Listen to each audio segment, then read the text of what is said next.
Evet arkadaşlar, Beyaz Saray için başta tereddütlerimiz demeyelim de acaba mı orada mı yapsak diye soru işaretlerimiz vardı. Şu anda düğünümüzün sonundayız. Saat yaklaşık 1:30.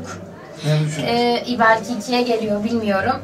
Ama daha eğlenceli hiçbir yerde olamazdı. Beklediğimizin bir fazlası diyorum.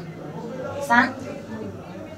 Ben biliyordum böyle olacağını. Ben bilmiyordum. Eksiksizdi her şey yani. Çok teşekkür ederiz. Kusursuz, eksiksiz. Yani, bizce güzeldi, çok güzeldi. Çok güzeldi. Hatta daha iyisi süperdi olamaz yani. Adada çok, olamaz. Çok memnun kaldık. Harikaydı her şey. Çok teşekkür ediyoruz. Enver abiye ve Ali abiye ve Özge Hanım'a ve kameraman abiye ve fotoğrafçı abiye, hepsine Ahmet abiye, Mustafa abiye ve çalışan arkadaşların hepsine ayrı ayrı çok teşekkür ediyoruz. Bizi unutmayın. Yani beklediğimizden üstüne olduğu söyleyebiliriz yani. Evet. Sağ olun. Harikaydı.